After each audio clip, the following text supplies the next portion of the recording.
Welcome to the ordinary meeting of the Finance and General Purposes Committee of Ramsgate Town Council. I'll start with the agenda.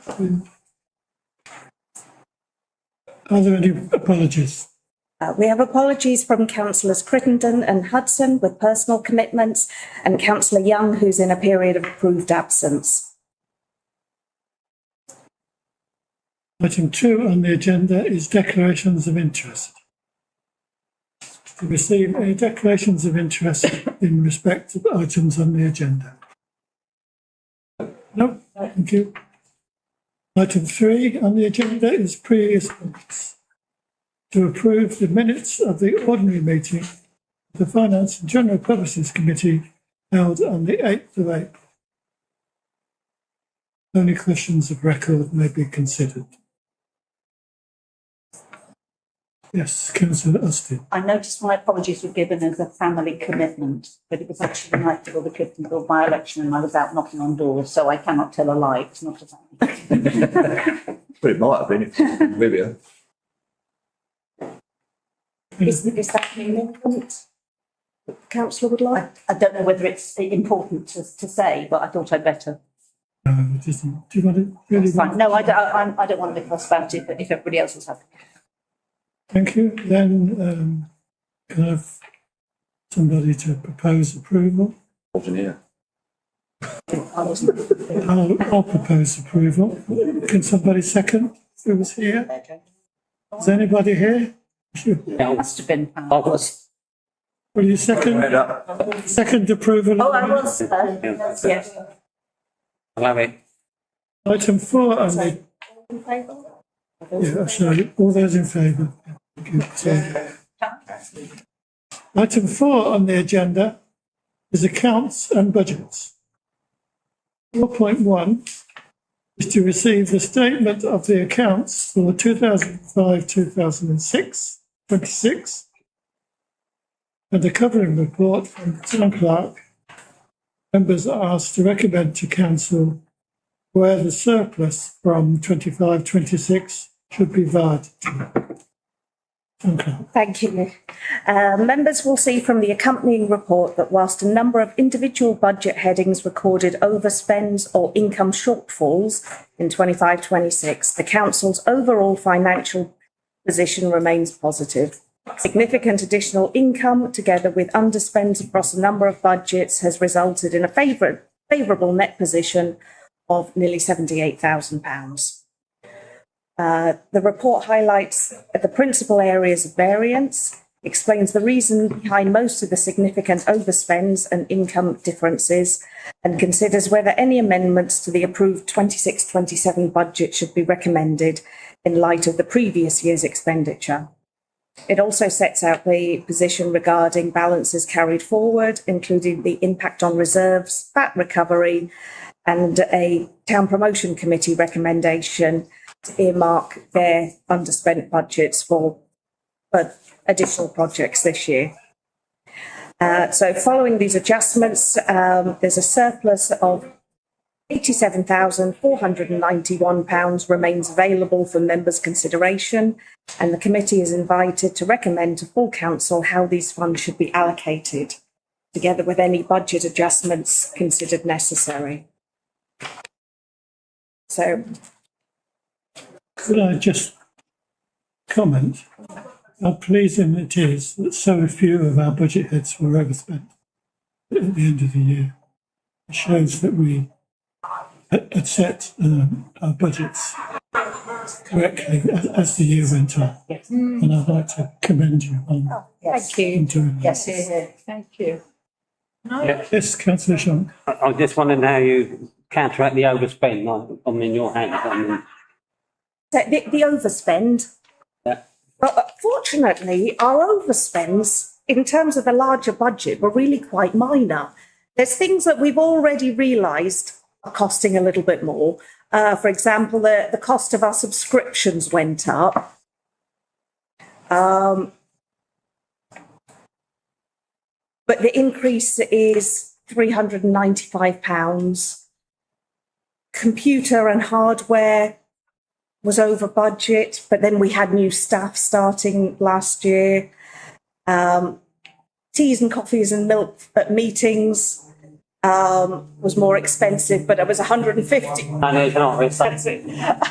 But it was £150. So I think actually in terms of our larger expenses, it's, you know, a few £100 here and there. Fortunately, I always underestimate our income. So actually we've got a lot more income in the thousands than we have overspends, which are in the hundreds. Yes, councillor. Right, Marcus. The electricity, did that ever get sorted? Remember they were putting in a test meter or something? So we're currently in that period of testing. And I see that going forward, you've adjusted some of our budget heads to compensate for possible overspend. So arising from this, we need to do what? Is it just the proposal for what to do with the surplus? That's it. So on the final page, you've got this table, which is where I think there are some budgets that need to be increased, which is based on actual expenditure last year. But in there you've got increase £395, increase 150, and increase 350. So there's a total of 695 that I think we're going to be short next year. And so basically there's about 86,500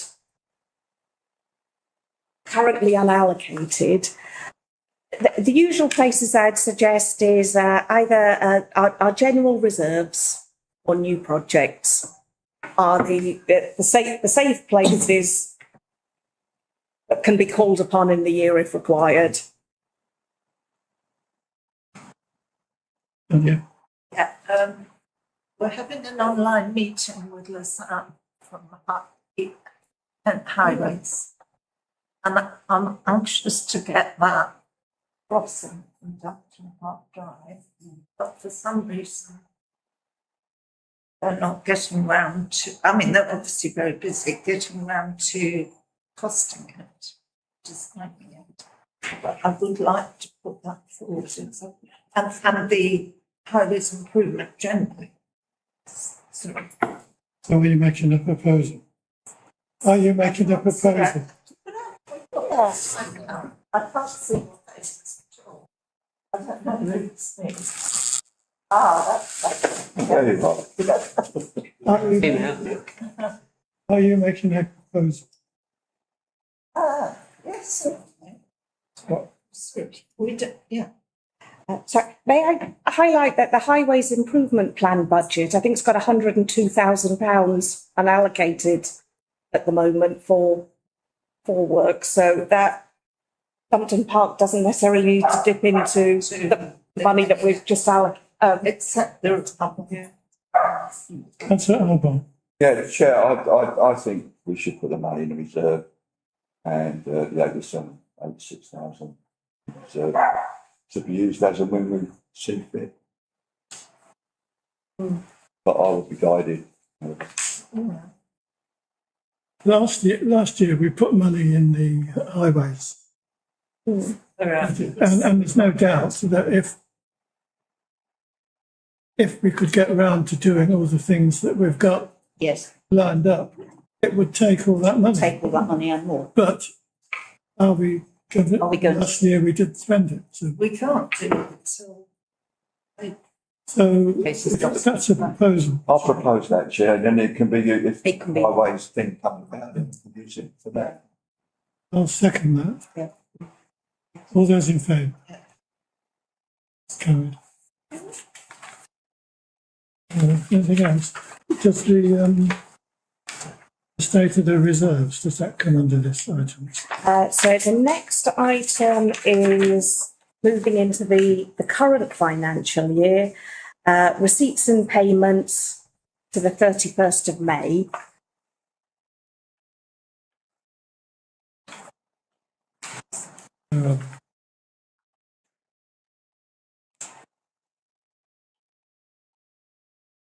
This is this one. Yes. To receive and note the receipts and payments up to the 31st of May 2026 and the general reserves report up to the 31st of May 2026. Thank you. Thank you.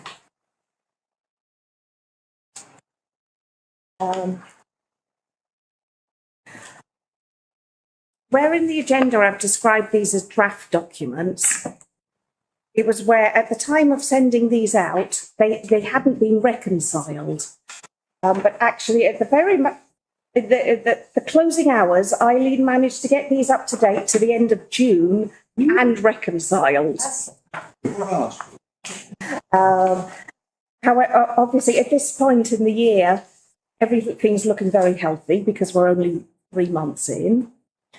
And also a reminder that there's certain incoming and income and expenditure that only happens at certain times in the year.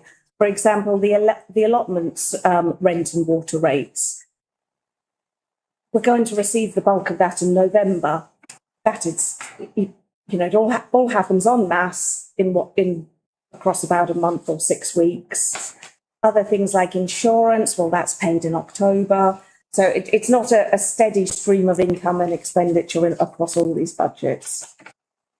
One thing that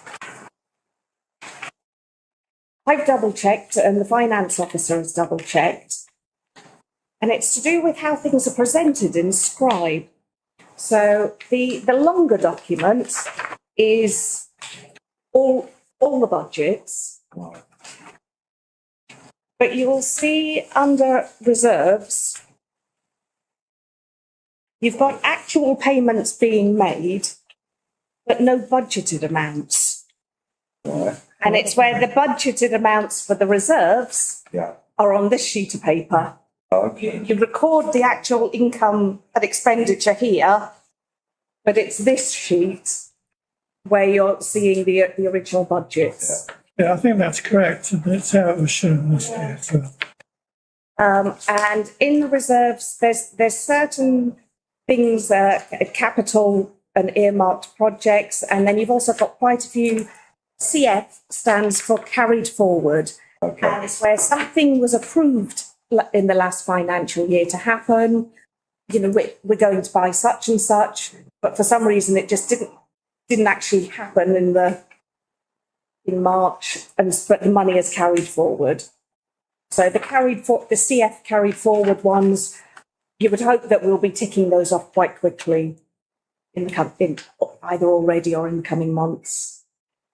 I have one question, and that's the reserve by-election elections.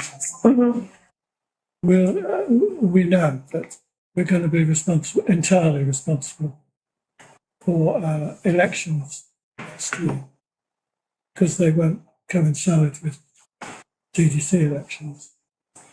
So I wonder whether 18,000 is enough. I think I think we'd be all right because Mr. Farage has said he's going to finance the current. Pay for everything, The isn't it? current going to reform going to pay for the by-election, and maybe we can get Councillor Shonk and guys to pay for the election in. I don't think really that applies to this meeting. Keep on bringing that, Mr. Farage. We can talk about Starmer clinging on the power. Let's get rid of all that bloody politics. We're talking about Ramsgate here. Thank you very much. And keep off with it every week. Yeah, well, my question is whether we think that 18,000 will be enough to pay for our elections next year. Do we know how much they know? Yes, exactly. So they usually cost about £24,000.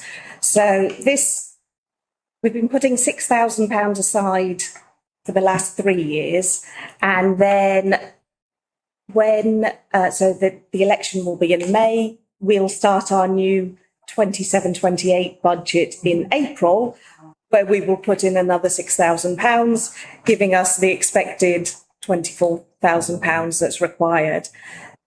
Although our election will coincide with, or it's expected to coincide with, the unitary elections. Yeah, but So there not will on- be a dual. We don't. Not on the same. Sorry, how can I describe it? It won't coincide because of the ward Boundaries. boundaries will be different. Yeah, so it's going to be a bit different. So we'll see. I Done that think. before. Okay. We've not had elections where we've had a mix, where we've had, say, KCC and some town council seats or things like that in the past, haven't we? Yeah, well, we did the last in 2024, didn't we? The council, both council elections, didn't we?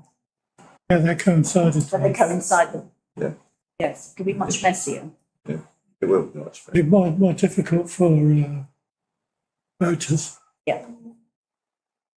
Anyway, Oh, sorry, you haven't finished. Beg your pardon. I was going to suggest that we move 10k into that reserve from from one of the other reserves, I'll second that, actually. just to be sure that we're okay. You second that? Yeah. All those in favour? Okay. Do you want to know which one? So just general reserves. Yes, that sounds very good. I have a question. Could I just ask, in the reserves at number 95, the allotment sinking fund. Now, I don't know if that's because it's at a high tide or whatever it may be, but there's nothing in it and it's got non-applicable. So is that for, I don't know what it's for. What was that? What do you know what that was for? So this is in case we have any unexpected infrastructure, all the fences blow down. Okay. We decide there's going to be a role for solar, or there's just a something that we haven't expected that's out of the normal. The not applicable is where there just isn't any sums as yet. Yeah, okay. And the same goes for the emergency festoon removal. I mean, I look forward to it. The neighbourhood plan reserve, or the neighbourhood plan, are we likely to deliver that this year? I think so. Where is it sitting? No, it's sitting with us. It's come back. It's back. Yeah. I think we we better should try push to that on. deliver that this year. Better push that on because I think, obviously, Thanet District Council is currently starting its new local plan. So I think it would be good to get this done so we can line up with the TDC's new local plan before it gets to the unitary, which then it may be more difficult. So I think we need to do that. So Good. Fortunately, Okay. Adrian Verrill at TDC has volunteered to help us out with some maps that we required. brilliant.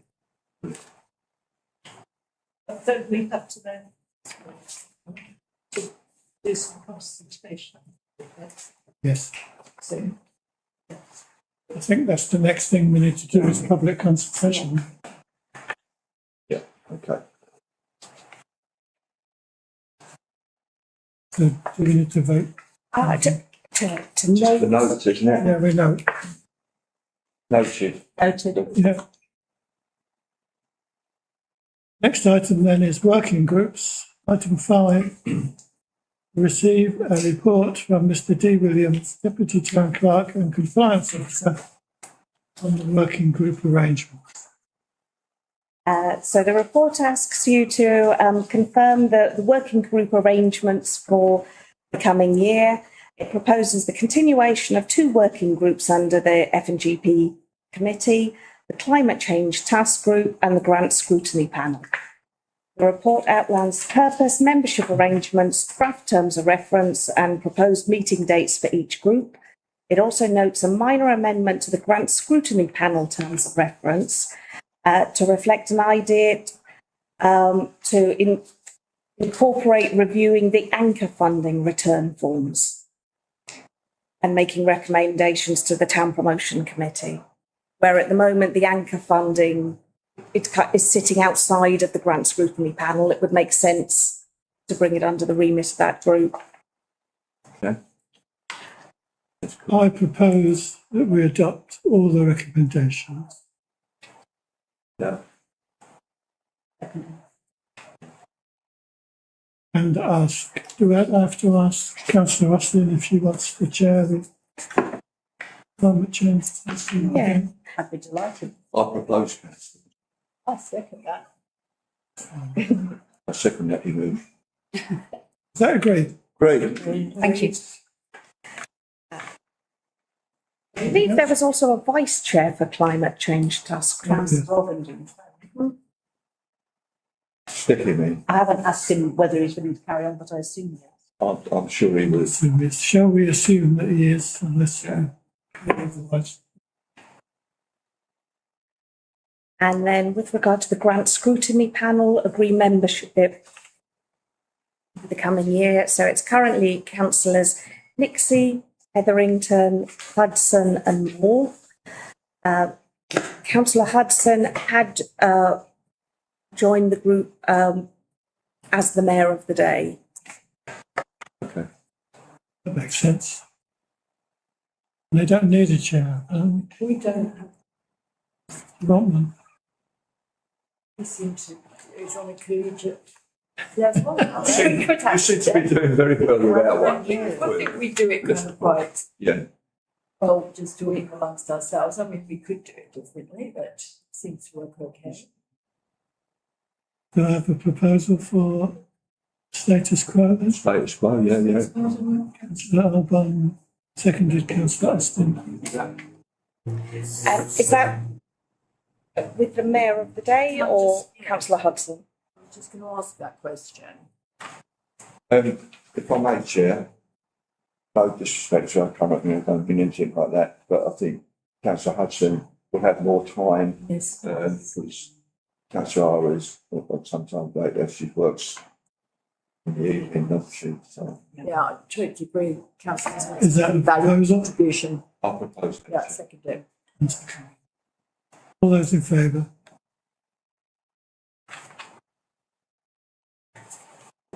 Good. It's pretty good done, Josh. Well done, thanks. The next item then is grant procedure. Item 6. Receive a report from Mr. D. Williams, Deputy Town Clerk and Compliance Officer, regarding changes to the grant funding returns form and criteria. Thank you. This report follows a review of the Council's grant funding arrangements and proposes several improvements to strengthen governance, transparency and monitoring. 3 areas have been considered.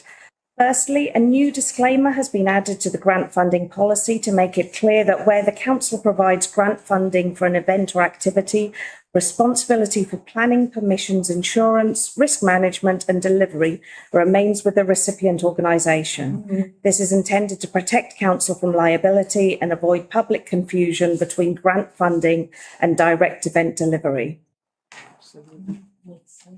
Good. Shall I go through all of them? Shall we vote? Shall we vote on that? Yes. Yes, we do. The recommendation. The second is a revised grant return form has been prepared. The new form goes beyond financial reporting and will enable the Council to better monitor outcomes, publicity, attendance, community benefit and overall project impact, creating a more consistent approach across all funding streams. I think that's Great idea. thing. Very necessary. Yeah. And third, it is proposed that anchor funding return forms are reviewed by the grant scrutiny panel before recommendations are made to the Town Promotion Committee. This will provide a clearer audit trail and ensure a consistent level of scrutiny for all council funding. Makes sense. Yes. Still, I propose that we adopt all three. Seconded. In favour? Yeah, I'm in favour. Carried. I'd like to compliment Mr. Williams on that piece of work. Indeed. Yeah, yeah.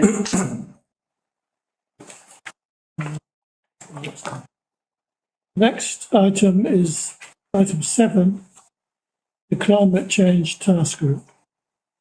To receive and note the Climate Change Task Group minutes from the 29th of April 26. Do we vote in each one separately, do you think? Probably should. Yeah. Yes, I propose that we note those minutes. Seconded. To receive and consider a report on the windowsill planter scheme.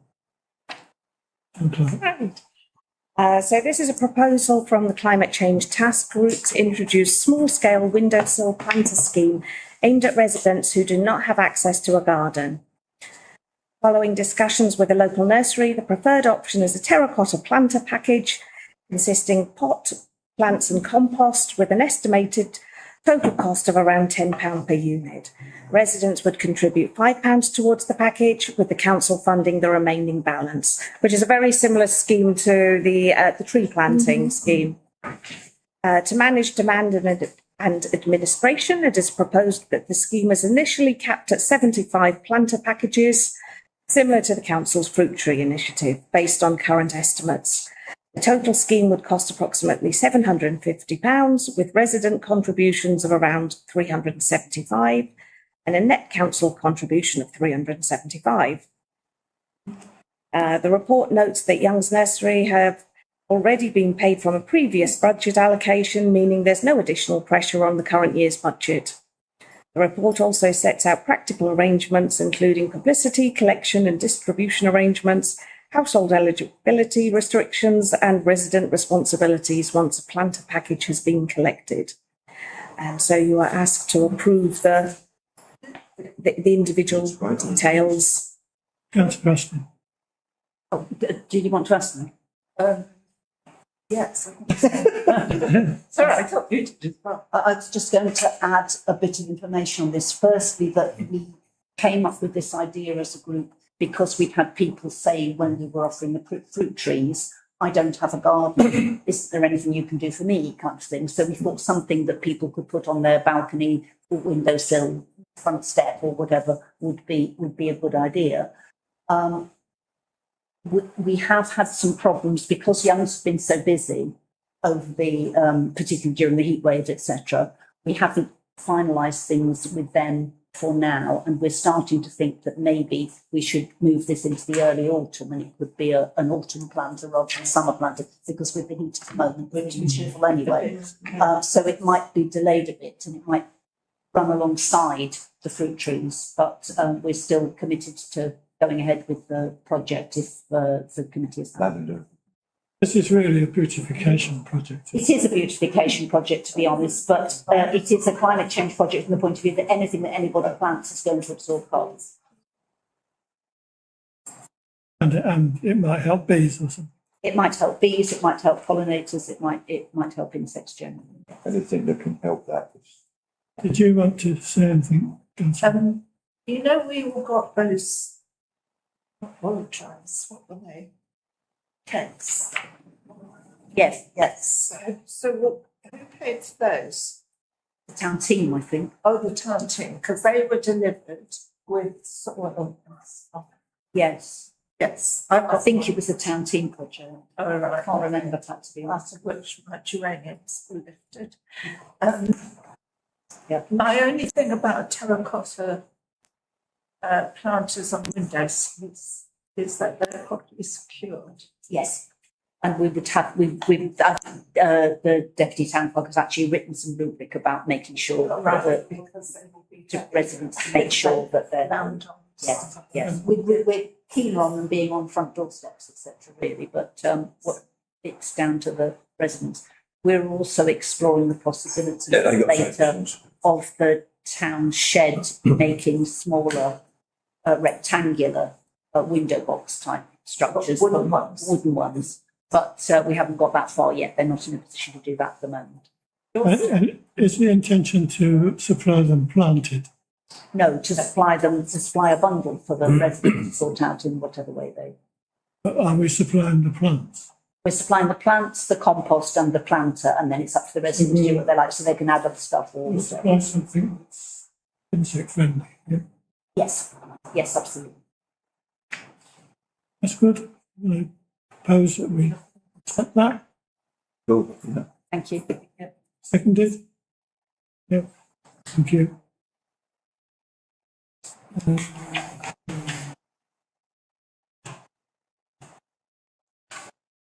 To receive a report from the town clerk and consider how to proceed with the grant application to change X for a precious plastic community recycling project.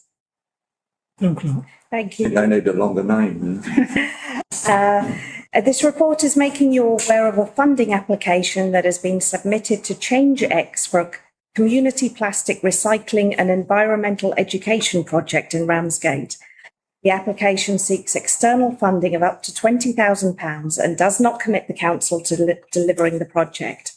At this stage, members are being asked to consider whether they support the project in principle should funding be secured.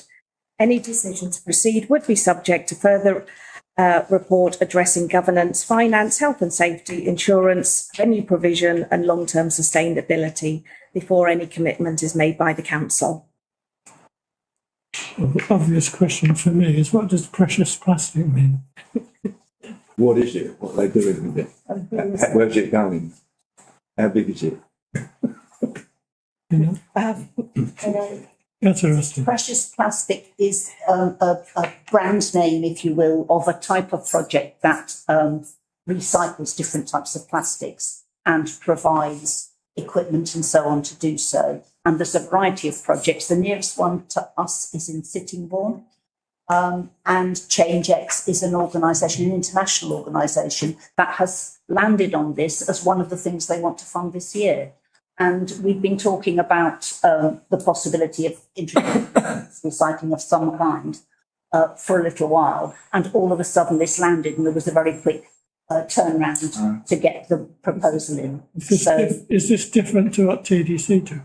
It's different to what TDC do. It's not about that type. It's not about the kind of recycling that we do at curbside. It's about hard plastics. Hard plastics. Yep. You mean like toys? Yes, yes. But anyway. It's about different sorts of. So it could help TDC because they don't want hard plastic. It could help TDC. It could run alongside what TDC does, depending on, because that's changing as we go along. But it certainly doesn't cut across anything that TDC does. And it will be very small scale and will focus primarily on engaging young people and members of the community to let them know about it. So it's part of promoting recycling, which hopefully will be helpful to the Simpler Recycling Initiative, but it's also about looking at plastics and how environmentally damaging they are, and therefore the possibility of recycling them being worth considering. We have heard back from the funders just to say that they have been overwhelmed with applications, which is not good news for us, but it's good news generally out there. And that therefore they'll be longer making a decision than they'd expected, but they still hope to get back to us by the end of July. That's a shock. Yeah, I mean, plastic, not fantastic. I've said that for many years. There's really good hardware in plastic chairs. I think they got one at Waitrose. It's compressed plastic. It's better than wood. It lasts forever. I think there's one on the Wellington Road, which people use, that was funded by KCC. So if you go to a Hyde, they've got containers there, one for plastic, one for tins, and one for cardboard, paper.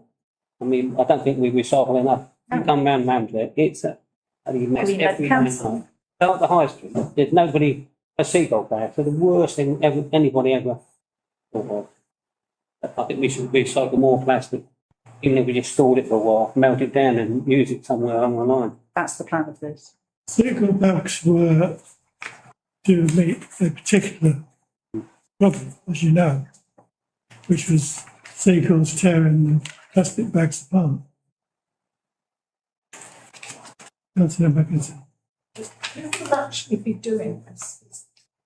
Volunteers. There are one of the people who's involved in the Repair Cafe in particular, who is a maker and does installations in museums. So led on the putting together the technical side of the project. I helped him write the bid, but it was mostly his content, and he is confident that there will be volunteers. There's a guy who, a local carpenter who has a workshop on Grange Road, who's been running introductory sessions for volunteers who just wanted to find out about it. And he's had maybe a dozen people through. So that's the thinking behind it. I'm just thinking, does this application, grant application, to go through our grant process? So this is us applying to somebody else, as opposed to someone else applying to us. Yeah. Yeah, I'm just for it then. We also mentioned to the funders that if the town council was not in a position to lead this project, but there was interest in the community, there might be other alternatives, thinking about the town team, but not mentioning so many words. We also, because they're an international organisation, their form didn't really fit. I had discussions with the town clerk, but we didn't really have things, certain sorts of details that they required, number of this, that and the other. So we said we do have partner voluntary organisations who might be willing to pick this up if you think that's more appropriate or if whatever. So we've sort of given ourselves a get out, as it were, that the project might be able to continue under different auspices if either the town council decided not to proceed or if they weren't happy with this being a statutory body. Are there staffing implications? I think it'll depend on how much would potentially be internally arranged and how much is facilitated by volunteers. So very much to be confirmed. There was a tight deadline, and so I said to Councillor Ross to submit the application. Let's not meet a deadline. It hasn't committed the council to anything. And then if we were successful, it's then to consider the specifics. And it sounds as though we might have alternative means Yeah. of delivering it. Absolutely. Funding still exists. Well, it exists and it has a bank account and it has. I think we fully support it, if anything, but recycling, fully support it. Take that as a proposal. I'll second it. All those in favour? Thank you. Next item then is, oh God, it's item 8, of which there are 9 parts to it. Do we take them one by one? I guess we do. The following policies have been delegated by the council to the committee for annual review and approval as per standing orders. 1. To review the council's policy for dealing with the press and media.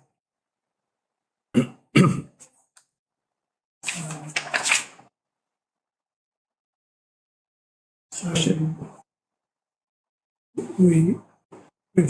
we say we've reviewed that. It's okay. Well, question, Chair, I was just going to say, if these are per our standing orders, these are what we've already got in place, then for me, we should just accept that unless they've added additions to it and amendments to it.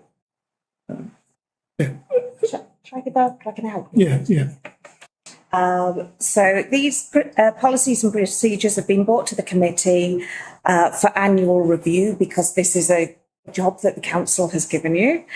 Items 8.1 and 8.6 are for noting. There's unless you would like to suggest any changes, there are no changes that officers are aware of. The other items have got amendments, and this was the purple text throughout the documents. And this relates to updated wording or where there's been legislation updates. And I'm going to go through each one quickly. Just, say 8.1, and if anybody has got any changes they want to propose, they can. If not, I want somebody to propose that we adopt it. So 8.1. Proposed acceptance, yeah. Did you want to say I something? just wanted to say, I think the online complaints flow chart is brilliant. And I can see it Yeah. in all sorts of other contexts as well. I intend to pinch it. But yes, thank you. Just respond. I also wanted to say that I thought it was extremely impressive document and very clear, Very and helpful. it seemed to flow naturally. Yeah. If in doubt, consult this. Yeah. Yeah. Okay. 8.2, which is review of the council's employment policies and procedures. Consider the recruitment policy and consider the dignity at work policy. There are no comments. I will propose acceptance. Yeah, second. Seconded. Thank you. 8.3, to review and consider the community engagement policy. Once again, if there are no comments, I will propose acceptance. Seconded? Seconded. All those in favour? Thank you. 8.4, to review and consider the emergency communications policy. Again, if there are no comments, I will propose acceptance. Seconded. Carried. 8.5, to review and consider the filming and recording procedure. Once again, I will propose acceptance if there are no comments. Seconded. And where are we? 8.6, to review and consider the honorary freeman policy. I think that's pretty straightforward, Chair, to be quite honest. Propose acceptance, seconded and carried. Yeah. Item 7, to review and consider the mayor's cadet policy. Explain what that is. I probably should know. Temple. it's customary for the mayor to have a cadet. And there are 4 cadet organisations in Ramsgate. And so they have it on a kind of annually, it's their responsibility to put someone forward. The policy also sets out safeguarding, and at the moment, no staff are DBS checked, but actually I'd rather keep it that way for simplicity. And so with regards to the cadet, we always say that they must be accompanied by someone from their organisation or a parent or carer. It's actually a lot simpler than saying going to work one-to-one with minors. It does give an opportunity for a youngster to expose to that sort of form Yeah, position. I think it's really good for them. Councillor Edward. Yeah, I mean, there was a very positive response from the last cadet, actually. It felt really been a real growing curve for them. So I think it's a nice thing, actually, if we can take one from different organisations and give them that Give me opportunity. some confidence. Yeah, exactly. Yeah. I think that's really great. Yep. Really good. It's good. I'm going to propose acceptance. Seconded. Seconded and carried. Item 8, to review and consider the personal portable appliance policy. Town clerk. You need to say anything? No, so this is to bring the policy in line with current health and safety guidance, and now explicitly references the Health and Safety at Work Act, the electricity and work regulations, and a risk-based approach to inspection and testing. Additional guidance has been added on approved chargers, user visual inspections, damaged equipment, defective appliances, and reporting requirements. The amendments also clarify the responsibility of users and competent persons responsible for electrical safety. So it's when officers, yourselves, other visitors come in with a laptop and are plugging things in. So I'll propose that we accept that policy. Yes, yes. Item 9 and the final one is to review and consider the reserves policy.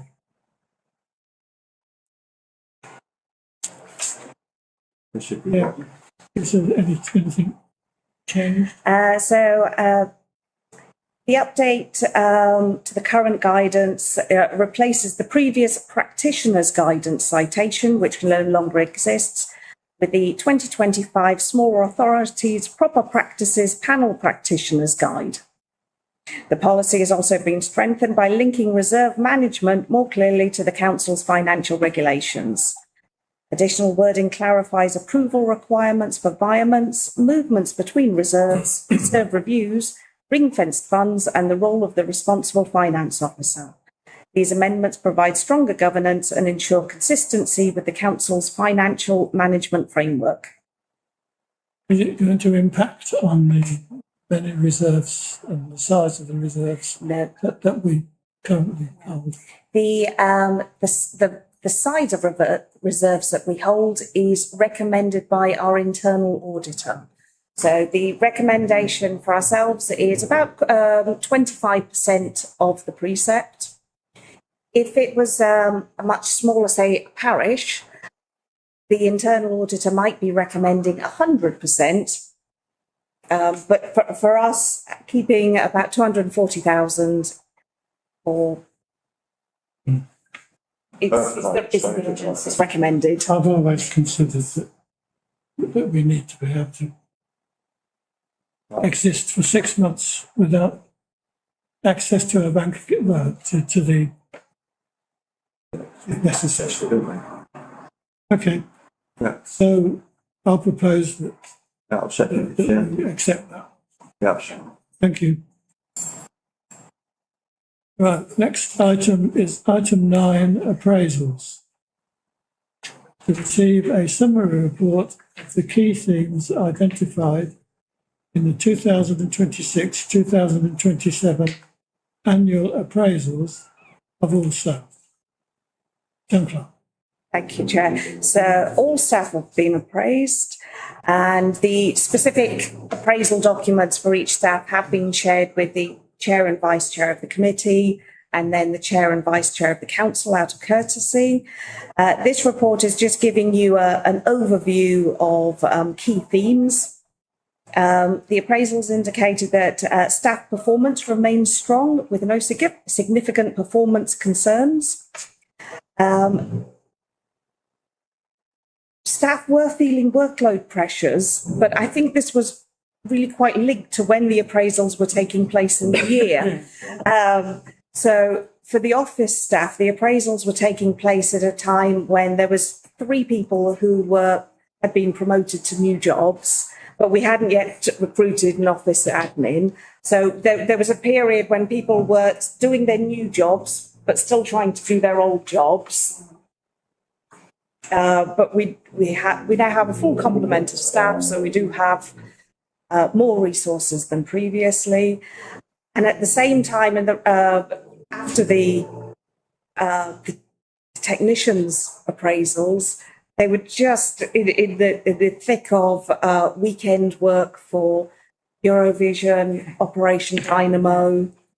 But again, all things that we can sort out internally. Training, staff are very into training. We've looked at professional development needs, staff wellbeing considerations. The report also identifies organisational strengths and areas where managers will continue to monitor capacity, training requirements and working arrangements to support the effective delivery of council services. Councillor Arbour. Yeah, I'd just like to say how proud I am as being the chair of this council of our staff. Yes. How hard working they are and what they're prepared to do, you know, on their days off. And like that. I can't praise them highly enough. That's all staff in here. And I have to say that the new staff that we have here, obviously, you know, they slotted in, working well, everything's going okay. And so, yeah, I'm really, really proud of them. Thank you. Councillor Heslington. Yeah, I'd like to agree with Councillor Ogden, particularly, I mean, recruitment, we've recruited some very good staff this year, but promotions internally have gone extremely well. Everyone has taken on for their new roles. But I'd also like to congratulate you because this is rare. I supervise an awful lot of organisations, and very few of them are getting annual appraisals at the moment. So the fact that we've got this in place is really good because it's just not happening in lots of organisations, which it should be, of course. And it's so important that staff, have their performance recognised and, any issues ironed out in the appraisal process. It's very important. I'll just make one more comment, Chair, and that is to say that appraisals is that you just hinted at. It's a two-way thing. Gives staff the chance then to ask questions of the authority, as well as getting the praise. They get the chance to ask their manager, what are you doing? Why are you doing what you're doing? Etc. Etc. But yeah, so praise all round from me. Yeah, do you been companies where we have appraisal? Do you have an annual appraisal to all individual staff, or because things are working well, which they are, that slides? I think the only time you can use appraisals if things weren't going right. All the time they're good. Yeah, I see how much they work. But it's a way of keeping them good, isn't it? Yes, absolutely. Do you want to comment on that? No, and just to confirm that it is all staff, but I would say that everyone with line management responsibility is accessible every day. So we're not saving up problems to be addressed in the appraisal in 4 months' time. It is a rolling process. So if staff are having problems, if there's any difficulties. I bet every day at home. You're appraised, are you? Praised every day. And found wanting. I propose that we accept the report. I second that, Chair. Thank you. The final item is a confidential item, so I'm going to read out. It is recommended that under the Public Bodies Admission to Meetings Act 1960, as extended by the S100 of the Local Government Act 1972, the public and accredited representatives of newspapers be excluded from the meeting for the following items of business on the grounds that they involve the likely disclosure of information as defined by Part 1 of the Schedule 12A of the Local Government Act 1972 by virtue of the paragraph specified against the item. Enough? So if members could vote to. Can we vote to exclude? Yes, agreed. Thank you.